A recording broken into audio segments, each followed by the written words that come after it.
बोलो जयकारा बोल मेरे श्री गुरु महाराज की जय। सभी गुरुमुख प्रेमियों से सप्रेम जय सच्चिदानंद। आज का दिन बड़ा सौभाग्यशाली है। हम सभी हिंदुस्तान की पवित्र धरती पर रहते हैं और हिंदू कहलाते हैं। हिंदू नव वर्ष की बात करें, जिस दिन को आज हम मनाने जा रहे हैं, जिस दिन के लिए जो आज का दिन नव वर्ष नया संवत माना जाता है, कहा जाता है। हिंदू नव वर्ष की बात करें तो चैत्र मास के शुक्ल पक्ष की प्रतिपदा तिथि के साथ ये आज आरंभ हो रहा है। 30 मार्च से आज से शुरू हो रहा है और इस बार ग्रहों की विशेष स्थिति के कारण इसका व्यापक प्रभाव देश दुनिया पर देखने को मिलेगा। पंचांग के अनुसार ये नव वर्ष 2082 संवत्सर कहलाएगा। अधिक गहराई में न जाते हुए अपनी सुंदर विचारधारा जो गुरुमुख प्रेमियों की हुआ करती है, हम जो श्री परमहंसों के सानिध्य में जीवन व्यतीत किया करते हैं, कर रहे हैं। हमारा हर पल समर्पित सतगुरु के चरणार बिंदों में सदैव रहता है, रहेगा। यूं तो दुनिया में आज के दिन को शुभ मानकर कोई नया बिजनेस कर रहा है, कोई ब्याह सगाई के लिए शुभ मुहूर्त समझ रहा है, कोई घर का मुहूर्त कर रहा है और सभी बिजनेसमैन, दुकानदार आज के दिन को नया दिन मानकर, नए वर्ष की शुरुआत मानकर अपने हिसाब किताब नए प्रकार से, नए तौर तरीकों से अपने बही खातों को आज के दिन से एक नया रूप देते हुए एक नई शुरुआत कर रहे हैं। अनेक प्रकार से आज का दिन शुभ है। हम गर्व से कहते हैं हम हिंदू हैं। इस तरह की पूरी विचारधारा के साथ हिंदुस्तान आज हिंदुत्व और हम हिंदू हैं इस बात को दर्शाने के लिए आज बड़े जोश और खरोश में खुशियाँ मना रहा है। क्योंकि हम गुरुमुख हैं, प्रेमी हैं। हमारे लिए कोई भी अवसर, कोई भी घड़ी ऐसी नहीं है जो नव वर्ष की, नए दिन की, शुभ कार्य की शुरुआत करने की हमें प्रेरणा ना दे रही हो। क्योंकि ये भक्ति मार्ग है। भक्ति की नज़र से अगर देखा जाए, भक्ति की आंखों से, भक्ति के तजुर्बे से, भक्ति के विचारों से देखा जाए, समझा जाए, जहाँ तक भी कल्पना कर सकते हो हम, जहाँ तक देख सकते हैं, समझ सकते हैं, वहाँ तक नहीं, बल्कि जहाँ तक जितनी भी कल्पना कर सकते हैं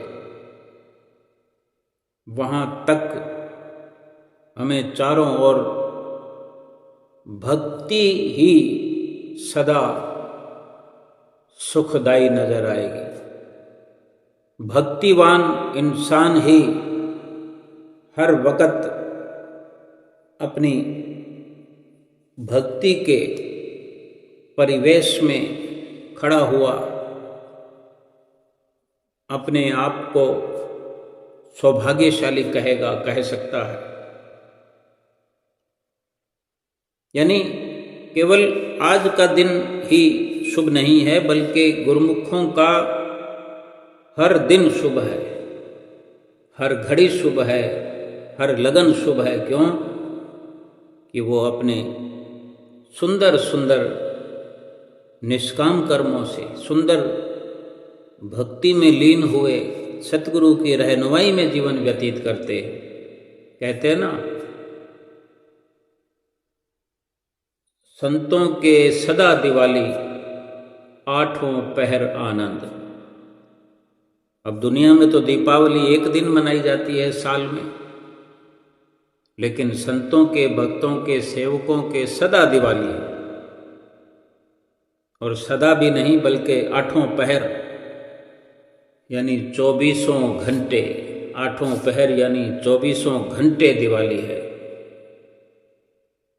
जो संतों की श्रेणी में है, जो भक्तों की श्रेणी में है, जो संतों की शरण में है, जिसका जीवन सादा है, सादगी से भरपूर है। जो सादे का ये नहीं मतलब है कि वो बिल्कुल कोरा है। सादा यानी जिसका जीवन साधना में लीन है, जिसके जीवन में केवल और केवल साधना ही भरी हुई है,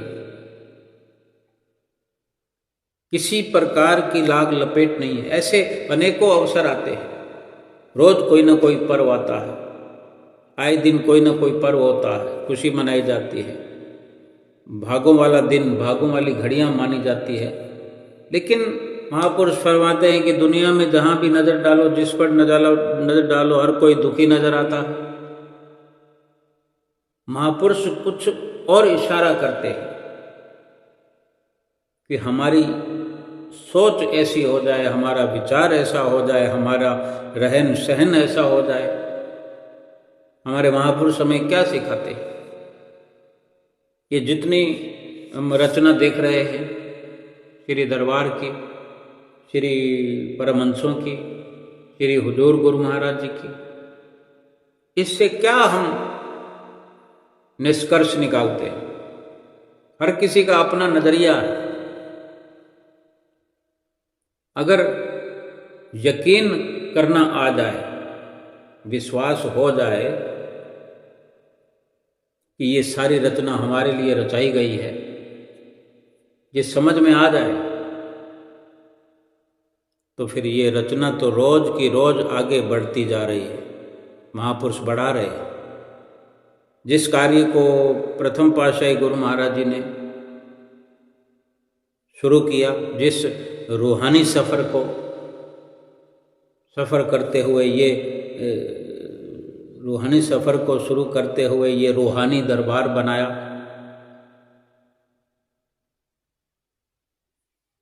भजन भी गाते हैं गुरमुख प्रेमी, इस रूहानी दरबार के सदके, जिसने इसे बनाया उस भगवान के सदके।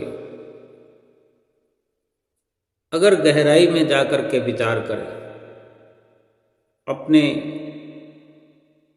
अक्ल बुद्धि का इस्तेमाल करें, तो आज वाकई बहुत बड़ा पर्व है। सारी दुनिया नई शुरुआत आज करती है। कोई नया कार्य करता है, कोई नया बिजनेस करता है, और नहीं तो नए बही खाते बना देते हैं, नए नए वस्त्र पहन करके। कोई नए मकान का मुहूर्त करता है, कोई नई दुकान का मुहूर्त करता है, कोई और शुभ मंगल कार्यों को आज शुरुआत करके उस नए कार्य को अंजाम देते हैं। गुरमुख प्रेमियों के लिए एक ही नया कार्य हर वक्त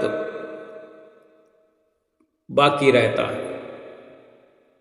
एक कार्य हर वक्त हमारे लिए शुरू करने के लिए रहता है, खासकर जो महापुरुष हमें बताते आए, सैकड़ों वर्षों से बता रहे, लेकिन हम अभी उसको अंजाम देने में अधूरे। आज भी हम कमज़ोर हैं, आज भी हम कुछ सोच विचार कर रहे हैं, आज भी हमारे लिए उस कार्य की एक नई शुरुआत करने की ज़रूरत है। नया वर्ष हम अपने जीवन में ये लागू करें, एक ऊंचे और बहुमूल्य लाभ वाले कार्य को करके। सारी दुनिया के कार्य तो होते रहेंगे, सब कुछ शरीर के निमित्त है। जितनी चाहे कोई खुशी मना ले,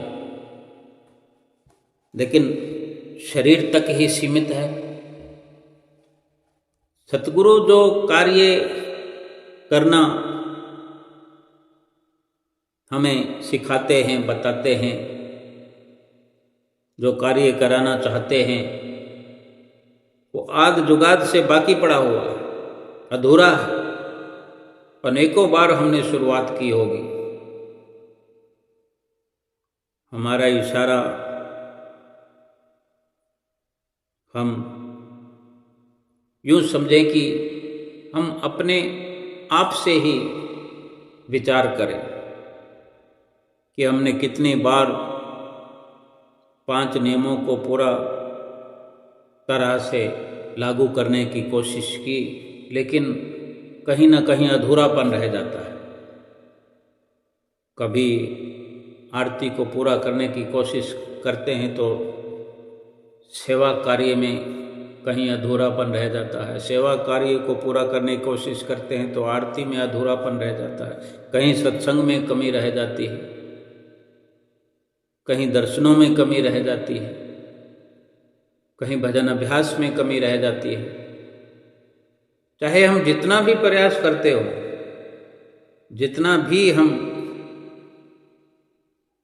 इन कार्यों को, 5 नियमों को अंजाम देते हों, लेकिन अगर गहराई से विचार करेंगे तो हमें लगेगा कि हम अधूरे। फिर से एक बार शुरुआत करें। अनेकों बार शुरुआत कर चुके, कई बार हम अपने अंदर इस संकल्प को दोहरा चुके हैं कि मैं आज से ये करूँगा, मैं आज से वो करूँगा, आज से मैं सुमरन की शुरुआत करूँगा, आज से मैं सुमरन की शुरुआत करूँगी।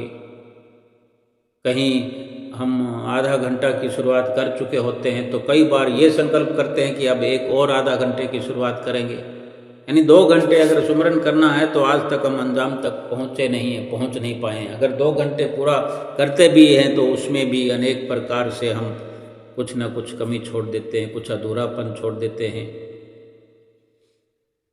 जो पूरा सुकून मिलना चाहिए, हम अपने दिल पर हाथ रख के कह सकते हैं कि वो अभी अधूरा है। यानी फिर से एक संकल्प लेने की जरूरत है, संकल्प पत्र भरने की जरूरत है। आज से फिर ये शुरुआत करें। हमारे इन 5 नियमों को पूरा करने के लिए 2 घंटे भजन अभ्यास हमारा शुरू भी हो, अंजाम पर भी पहुँचे, इसका पूरा पूरा लाभ भी मिले, इसके लिए ही रात और दिन महापुरुषों ने अपने वक़्त में, अपने अपने समय में कोई ना कोई रचना हर वक़्त रचाई है। रोज का रोज कोई ना कोई ऐसा एक कार्य, कोई ऐसी सेवा, कोई ऐसी मुहिम चलाई है जिसमें लग करके हम अपने उद्देश्य की पूर्ति कर सकें, अपने लक्ष्य को प्राप्त कर सकें, किसी प्रकार से हम अपने मन को मांझ सकें, अपने मन को साध सकें, मन को साध करके साधना के इस रास्ते पर चलकर अपने आप को सादा बना सकें, लाग लपेट से रहित कर सकें, कहीं काम क्रोध लोभ मोह अहंकार हमें छू न पाए हों, ऐसे निर्लेप हो सके। लेकिन फिर भी हम भूलनहार हैं। हम ये मान करके चलें कि हम भूलनहार हैं। बख्शनहार तो हमारे सतगुरु हैं, हर वक्त बख्शते आए हैं, हर बार बख्शते हैं और अगली बार एक नई मुहिम चलाते हैं। आज भी इस सुंदर शुभ अवसर पर हमारे श्री परमहंसों ने और हुजूर गुरु महाराज जी ने, हुजूर सतगुरु दाता दयाल महाराज जी ने इस दिन को शुभ अगर माना है तो स्वयं उन्होंने आप भी श्री परमहंसों के आगे नतमस्तक होकर के हमेशा की तरह एक आदर्श स्थापित किया है। हमारे लिए आदर्श स्थापित किया है कि वे स्वयं आप त्रिलोकी नाथ होते हुए, स्वयं परमात्मा का रूप होते हुए, परमात्मा का नूर होते हुए हमें सिखाना चाहते हैं, हमें कुछ देना चाहते हैं, माला माल करना चाहते हैं। किस प्रकार रात और दिन एक करके ऐसी ऐसी रचनाएं रचाते हैं। कभी अपनी मर्जी चलाने की कोशिश नहीं करते। मौज अगर उनकी जो होती है तो वो धुर दरगाही मौज होती है। हुजूर गुरु महाराज जी सदा कहते हैं श्री परमहंस दयाल महाराज जी की ये मौज है, ये दूसरी पातशाही गुरु महाराज जी की मौज है, ये तीसरी पातशाही गुरु महाराज जी की मौज है, ये चौथी पातशाही गुरु महाराज जी की मौज है, ये पंचम पातशाह गुरु महाराज जी की मौज है। अपना करके नहीं जतलाते कि, यानी हमें ये सिखाना चाहते हैं कि हम भी ये समझें कि हमारे श्री परमहंसों की मौज क्या है। अनेकों बार मुखारविंद से फरमाया हुजूर गुरु महाराज जी ने कि परमहंस दयाल महाराज जी ने हमको कहा है कि इन सभी गुरुमुख प्रेमियों को कहो कि 2 घंटे भजन सुमरण किया करें। अपना जिक्र नहीं करते क्योंकि वो मौज परमहंस दयाल महाराज जी की है, वो अधूरी है। उनकी मौज को हमने पूरा नहीं किया, तभी बार बार जतलाया जाता है, समझाया और सिखाया जाता है। इसलिए हमें ये जानने की ज़रूरत है, समझने की ज़रूरत है, विचार करने की ज़रूरत है। समझना ये है कि अगर बार बार हमें महापुरुष हमारे गुरु महाराज जी हमें ये यकीन दिलाते हैं कि इन 5 नियमों के अंदर सुख भरा हुआ है, 5 नियमों में शांति भरी हुई है, सच्चा आनंद भरा हुआ है इसमें, और 2 घंटे सुमरन करने में लोक और परलोक के सारे सुख हमारी झोली में आ जाएं, ऐसा सुख भरा हुआ है। तो ये सब यकीन करने की बात है कि अगर हम यकीन कर पाएं तो आज से हमें फिर ये शुरुआत करनी चाहिए। श्री दरबार में रोज सत्संग की धारा बह रही है, नाम की रोज चर्चा हो रही है, रोज जिक्र होता है नाम का। नाम का सुमरन करो, सुमरन करो, सुमरन करो, 2 घंटे अवश्य करो। और साथ में माया भी अपना परपंच चलाए हुए है, कोई ना कोई विघन डालती रहती है। माया का अपना काम है, वो अपना काम करती रहे, लेकिन भक्ति भी अपना काम बखूबी करती है। अगर हम भक्ति को अपनाएं, भक्ति पर यकीन करें, भक्ति में लग जाएं, भक्ति में जुड़ जाएं, संत महापुरुष जो हमें रात दिन चिताते हैं, जो श्री दरबार में कल सुबह श्री गुरु महाराज जी ने मंदिर जी में सबको आशीर्वाद फरमाया। श्री दर्शन हाल में भी सत्संग हुआ। हुजूर गुरु महाराज जी की महात्मा जी लीला सुना रहे थे, कथा सुना रहे थे, कैसे न उनको दिन में चैन है, न रात को सुकून है, अपनी सेहत की परवाह नहीं करते। आज भी सुबह श्री गुरु महाराज जी श्री परमहंसों को सुंदर सुंदर तिलक लगा रहे थे। गुरुमुख प्रेमी खुशियां मना रहे थे श्री मंदिर जी में। बड़ा सुंदर वो नज़ारा होता जब भगवान को तिलक लगाते हैं, भगवान को मत्था टेकते हैं। एक श्री दरबार की परंपरा, ये मर्यादा है, मर्यादा में रहते हैं। मर्यादा पुरुषोत्तम भगवान श्री राम की तरह श्री परमहंसों ने अपने जीवन चरित्र में आदर्श जो लिखे हुए हैं, वो उन्होंने अपनी जीवन चरित्र के अंदर पूरी झलक आदर्शों की दिखाई है। वो हमारे लिए कि हम उनके नक्शे कदम पर चलें, उनके आदर्शों पर चलें। सुबह सवेरे ही आज गुरुमुख प्रेमी जो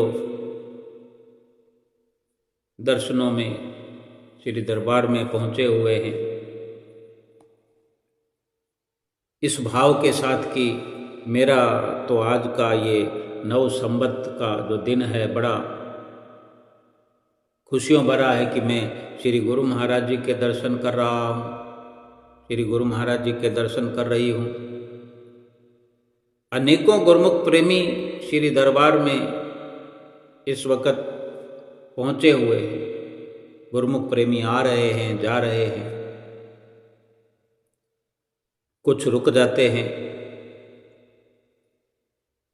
बसें भर के आती रहती हैं।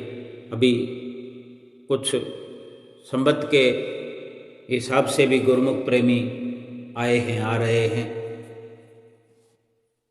फिर कुछ दिनों के बाद श्री राम नवमी का पर्व मनाया जाएगा, फिर वैशाखी पर्व मनाया जाएगा।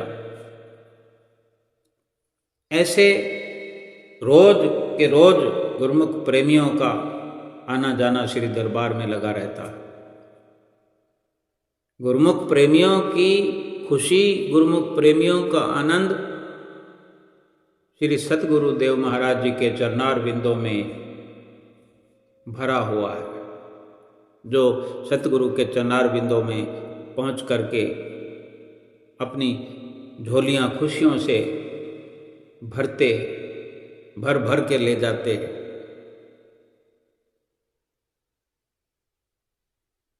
और नित्य प्रति ये सिलसिला सदा से चला आ रहा है। हमें जरूरत है फिर से एक नई शुरुआत करने की। हर दिन हमारा अगर एक नई शुरुआत करता है,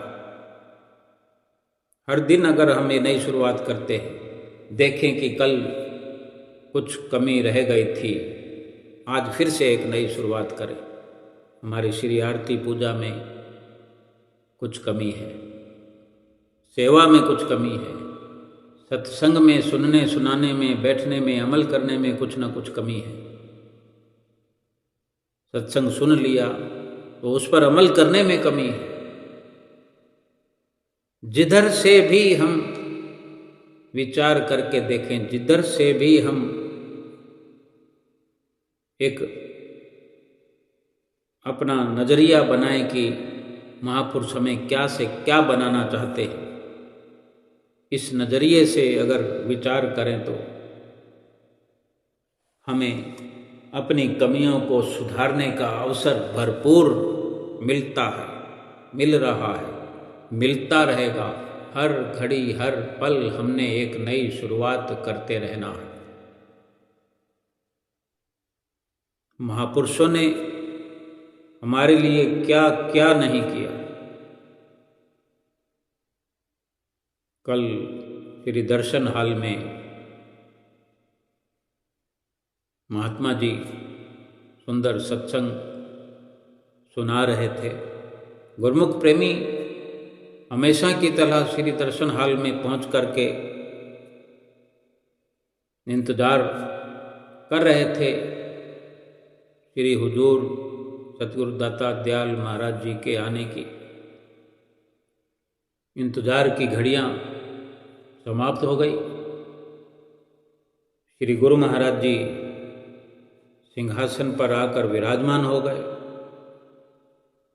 सभी गुरमुख प्रेमियों ने साष्टांग दंडवत प्रणाम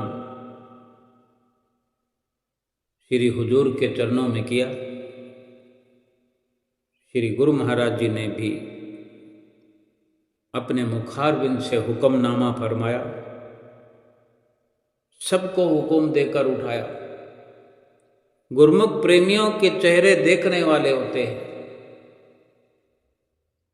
जब श्री गुरु महाराज जी हुक्मनामा देकर उठाते हैं, गुरमुख प्रेमी जब दंडवत करते हैं, किस फिराक में होते हैं। उन्हें कोई दुनियादारी से कोई सरोकार नहीं होता। जब वो दंडवत कर रहे होते हैं, तुरंत एक पलक झपकने की देर होती है, जैसे पता लगा कि अभी हुक्मनामा होने वाला है, तुरंत दंडवत प्रणाम करते हैं। कुछ उस वक़्त शुद्ध बुद्ध नहीं होती। यही वो सबक है जो सीखने की जरूरत है हमें, कि जब जब आरती पूजा हम करते हो तो इसी प्रकार बेसुद्ध होकर दुनियादारी से और लीन होकर आरती पूजा में सेवा करते हो तो भी शुद्ध बुद्ध भुला करके दुनियादारी की, बल्कि अपने आप की भी शुद्ध ना रहे, बस सेवा में लीन हो जाए कि यही मेरा आज का ये सौभाग्यशाली पल है जो मुझे सतगुरु की सेवा मिली है, ऐसा अवसर मिला है, मैं धन्य हो जाऊं, अपने आप को धन्य धन्य बना लूं। श्री गुरु महाराज जी ने सबको हुक्मनामा देकर उठाया और उठकर खड़े हो गए। हाथ जोड़े हुए, झुक कर खड़े हुए हैं, निमाणे बन करके खड़े हुए हैं कि गुरु महाराज जी अपने दया दृष्टि सब पर डाल रहे होते हैं, आशीर्वाद देते जाते हैं और अपने कर्म कमलों को हिलाते हुए बैठने का इशारा भी एक साथ करते जाते हैं। कितना आदर और कितना प्यार भरा हुआ है सतगुरु के आशीर्वाद में, सतगुरु की नजरे करम में, उनकी दया दृष्टि में कितना लाड है, कितना प्यार है, कितना दुलार कर रहे हैं गुरमुख प्रेमियों से। अगर वास्तव में ये भाव हमारा बना रहे कि सतगुरु हमसे सच्चा हार्दिक प्रेम करते हैं, सच्ची खुशियां हमें हर वक्त प्रदान करते हैं, तो हर वक्त हम सतगुरु का ध्यान करते हुए आरती पूजा भी करते रहे, सेवा भी करते रहे और इसी प्रकार सत्संग, दर्शन और भजन सुमरण भी करते रहे। सब गुरुमुख प्रेमी तब दर्शन हाल में खड़े हुए आशीर्वाद प्राप्त करके धीरे धीरे बैठ रहे थे दिव्य सत्संग भवन में। और महात्मा जन लाइनों में, रेलिंग में चलते हुए माथा टेकने का शुभ अवसर प्राप्त कर रहे थे और सभी गुरुमुख प्रेमी ये सुंदर नज़ारा अपनी आँखों में कैद करते हुए अपने दिल में उतार रहे थे। पूरी दुनिया से बिल्कुल सूरत ध्यान हटा करके केवल सतगुरु के दर्शनों का सुंदर नज़ारा प्राप्त करते हुए अपने जीवन को गुरुमुख प्रेमी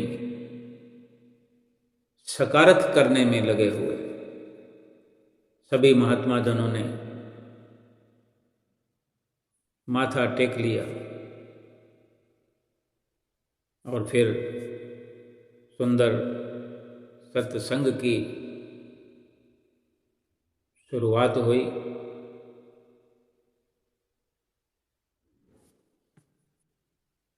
दो दिन पहले भी महात्मा जी ने सत्संग वचन इसी प्रकार दिव्य सत्संग भवन में सुनाए। 3 दिन 4 दिन पहले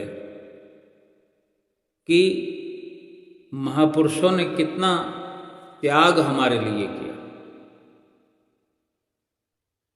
अपने तन और सुख आराम की शुद्ध बुद्ध को बुला करके, अपने तन पर कष्ट झेल करके, यानी एक त्याग के बारे में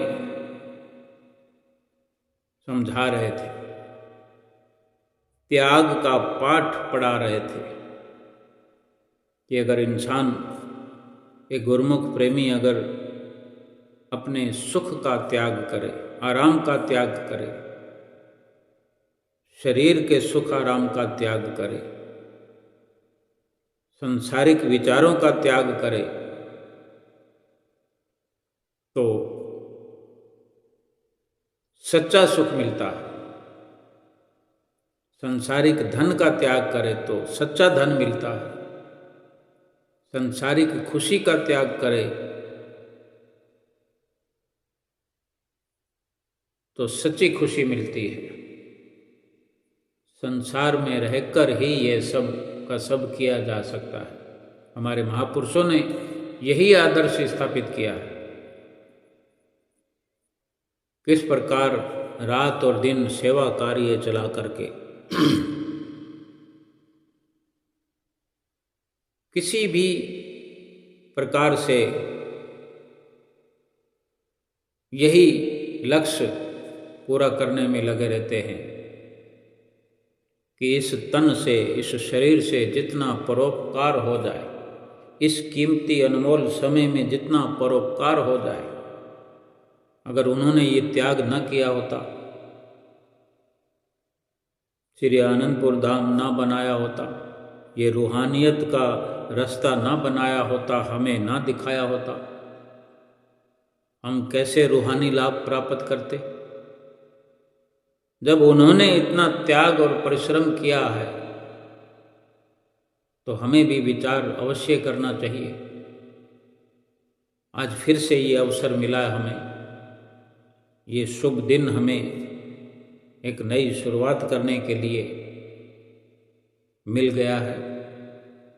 हम विचार करें, विचार कर सकते हैं।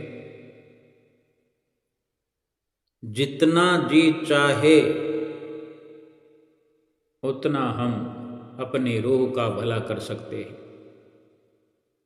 कोई ये ना सोचे कि हमने इतना कर लिया तो इतने में काम हो गया। काम तो अधूरा। यानी रात और दिन अगर हम लगे रहे तो भी जरूरत बाकी रहेगी, क्योंकि ये तो मुमकिन ही नहीं कि हम संसार को इस कदर त्याग कर पाएंगे। लेकिन सतगुरु के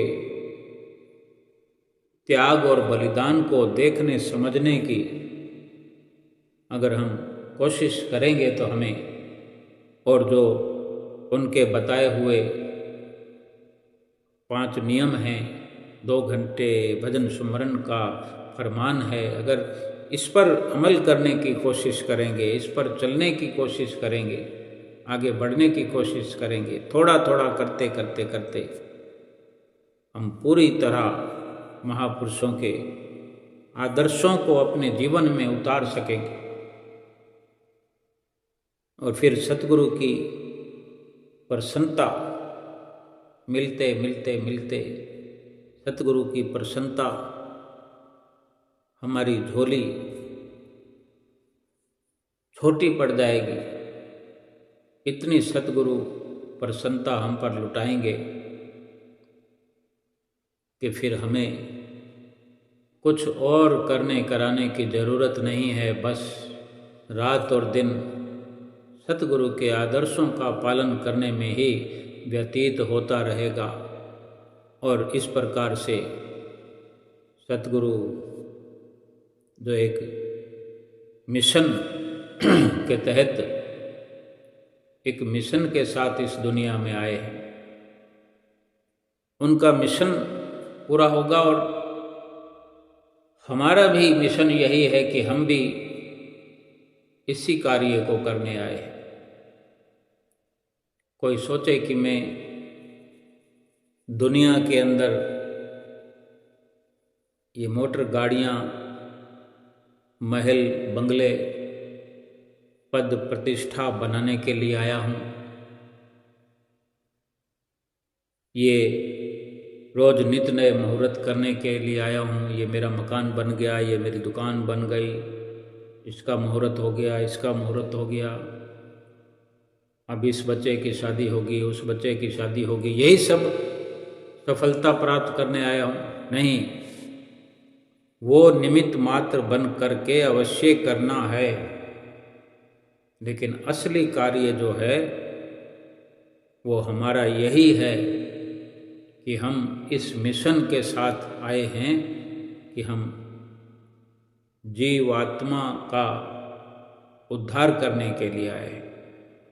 और इसी के लिए जीवात्मा का हमारा उद्धार हो जाए, इसी के लिए हमारे सतगुरु ने, हमारे महापुरुषों ने 5 नियम बनाए। 2 घंटे भजन अभ्यास रोज करने की हमें प्रेरणा देते हैं, दे रहे हैं। कोई और मकसद नहीं है। हम जो मांगते हैं कि हमारा काम धंधा अच्छा हो जाए, हमारे बच्चों की ब्याह शादियां हो जाए, हमारा मकान बन जाए, दुकान बन जाए, नौकरी लग जाए, वो तो भजन सुमरन करने से, 5 नियमों की पालना करने से, उसमें सब कुछ आशीर्वाद भरा होता है, जो फिर मांगे बिना ही हमें मिल जाता है। बिन मांगे मोती मिले, मांगे न मिले भीख। ये सब समझने की आवश्यकता है कि सतगुरु ने वो पहले से ही उसमें भर दिया है। वो संसार का सुख, जो आत्मा के सुख के लिए जतन करेगा, आत्मा के कल्याण के लिए जतन करेगा, संसार का और शरीर का सुख तो उसको मुफ्त में बिना मांगे ही मिल जाएगा।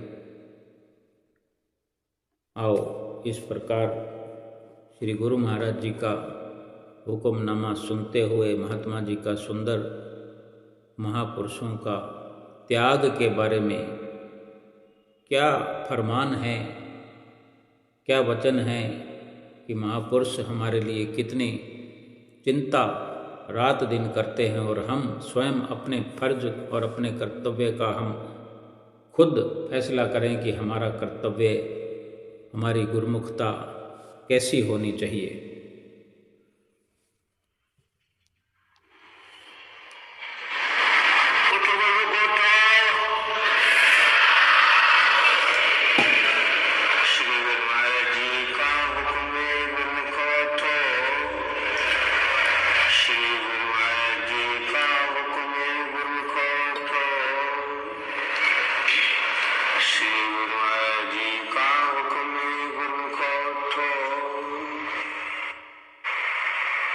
विचारवान गुरुमुखो,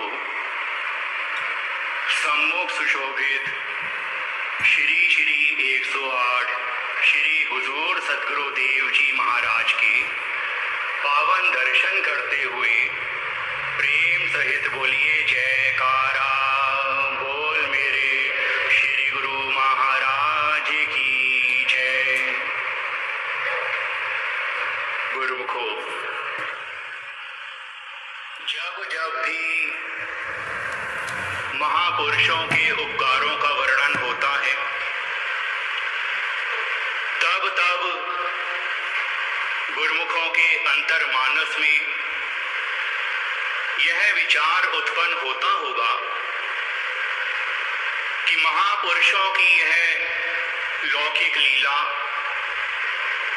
जो परमार्थ का साकार स्वरूप है, यह कितनी सराहनीय है कि महापुरुष सभी को सच्ची खुशियां प्रदान करते हैं, अपना शुभ आशीर्वाद देते हैं और सबकी झोलियां नाम भक्ति के सच्चे धन से भरपूर कर देते हैं। उनका यह पावन जीवन जितना सरल प्रतीत होता है, वास्तव में उतना ही कठिन है।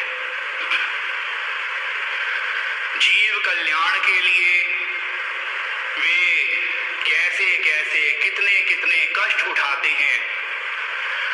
अपनी सेहत की परवाह ना करते हुए भी गुरुमुखों को, सभी को भक्ति परमार्थ की राह पर लगाने के लिए कठिन पुरुषार्थ करते हैं। वे निरंतर परमार्थ कार्य में संलग्न रहते हैं, सभी को अपने पावन श्री दर्शन और नाम भक्ति का अमृत पिलाते हैं, सभी को आत्मिक सुख प्रदान करते हैं और वही कृपा इस समय भी हम सभी पर बरस रही है।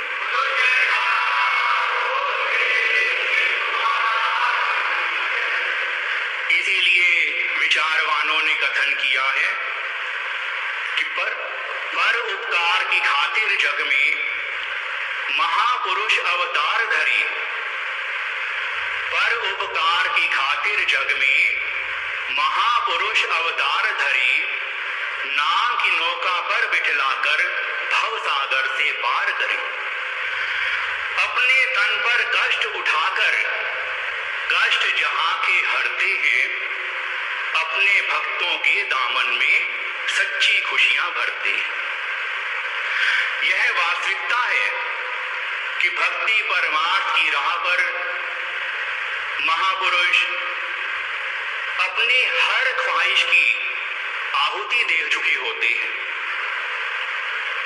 जबकि कवि के भाव को समझने के लिए उसके हृदय में उतरना पड़ता है।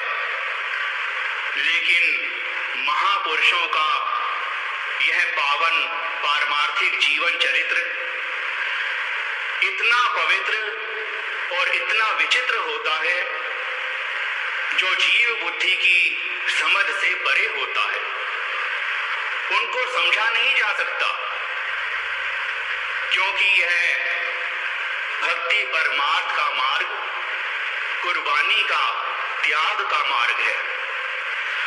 और इस मार्ग पर चलने के बाद अपनी सारी ख्वाहिशों की पूर्ण आहुति देने के बाद महापुरुषों का जयकारों से स्वागत होता है।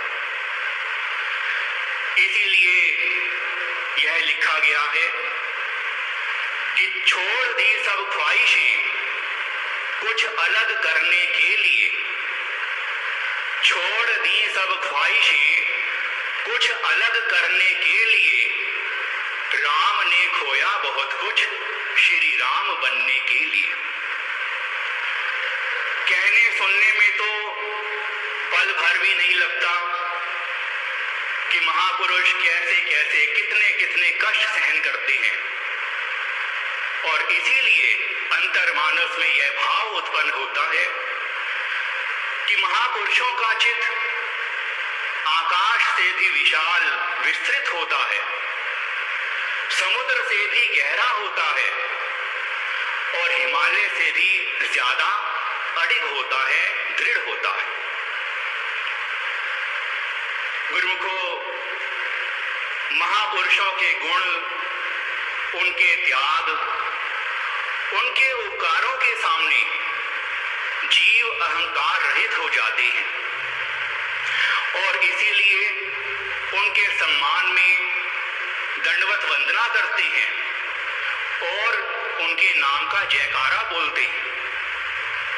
इसीलिए कि महापुरुषों का त्याग बहुत ही विलक्षण होता है। यह सच है कि महापुरुषों की कार्यवाही को समझा नहीं जा सकता, बल्कि उनकी हर कार्यवाही से भक्ति परमार्थ के इस रास्ते पर दृढ़ता पूर्वक आगे चलने की ही प्रेरणा मिलती है। इस समय वह दृश्य याद आ रहा है जब दिनांक 30 जनवरी सन 2019 को हमारे श्री 108 श्री हुजूर सदगुरुदेव जी महाराज ने इंदौर के श्री आनंदपुर सत्संग भवन सुखधाम में कृपा फरमाई। सर्दियों के दिन थे एवं रात को और भी ज्यादा सर्दी थी। रात के करीब 9:30 बजे श्री हुजूर सदगुरुदेव जी महाराज वहां एक स्थान पर बोरिंग की सेवा करवा रहे थे, तो उन सेवकों को फरमाया कि सेवा रुकनी नहीं चाहिए, सेवा चलती रहे, हम देखने आएंगे। अब सुबह के जब कड़ाके की ठंड थी, सुबह के करीब 3:30 बजे श्री हुजूर सदगुरुदेव जी महाराज ने 2 सेवादारों के साथ अपने शयन कक्ष से प्रस्थान किया और पैदल चलकर उस स्थान पर कृपा फरमाई जहां पर वह सेवा चल रही थी। पावन श्री दर्शन करके गुरमुख जन बाग बहार हो गए, उनमें नया उत्साह भर गया। सेवा चलती देखकर, गुरमुखों को सेवा में संलग्न देखकर श्री हुजूर सदगुरुदेव जी महाराज ने उन पर अपनी प्रसन्नता प्रकट की और आगे के लिए दिशा निर्देश देकर लौट आए। महापुरुषों के ऐसे कठिन परिश्रम के लिए ही यह लिखा गया है कि लगे रहते हैं काम में रोजो शब वो, नहीं लेते दम एकदम बेसबब वो, न ठुर माघ की जी चुराती है उनका, ना लू जेठ की दम तोड़ाती है उनका। कमाते हैं वो, खाती है दुनिया, थकते हैं वो, चैन पाती है दुनिया। कहने का भाव यह है कि महापुरुष केवल परमार्थ को ही महत्व देते हैं, जबकि खुद मालिक हैं, मुक्त पुरुष हैं, फिर भी गुरमुखों को प्रेरणा देने के लिए, भक्ति की राह पर दृढ़ता पूर्वक आगे बढ़ाने के लिए, उनका कल्याण करने के लिए अपने बनाए हुए नियमों की भी पालना करते हैं। हम सब भाग्यशाली हैं कि कलयुग के इस पहर में भी हमें पूर्ण महापुरुषों की शरण मिली हुई है, सत्संगत मिली हुई है, उनका सानिध्य मिला हुआ है। अब सभी का यही फर्ज है कि उनका दामन मजबूती से पकड़कर उन्हीं के सहारे भक्ति के इस रास्ते पर आगे से आगे बढ़ते रहे कि श्री आरती पूजा, सत्संग, सेवा, सुमिरन और ध्यान श्रद्धा सहित सेवन करे, निश्चय हो कल्याण। आत्म कल्याण के लिए भक्ति की कमाई के ये पांचों नियम श्री आरती पूजा, सत्संग, सेवा, पावन श्री दर्शन ध्यान और 2 घंटे भजन अभ्यास की पालना श्रद्धा पूर्वक रोज करते रहे। सभी गुरुमुख जन जहां भी रहते हैं, देश में रहते हैं, विदेश में रहते हैं, विश्व के जिस भी कोने में रहते हैं, सदगुरु के चरणों से जुड़े हुए हैं, भक्ति के नियमों की पालना कर रहे हैं, तो श्री सदगुरु देव जी महाराज की कृपा दृष्टि सभी पर बनी हुई है, सभी पर उनका आशीर्वाद बना हुआ है। वे खुद सभी के अंग संग हैं।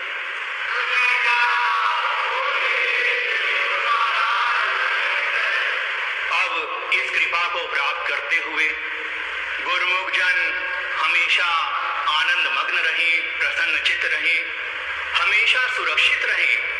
हमारे श्री सदगुरु देव जी महाराज सदा सकुशल रहे, स्वस्थ रहे, सभी को अपने शुभ आशीर्वाद से निहाल करते रहे। पावन श्री चरण कमलों में यही हार्दिक प्रार्थना है।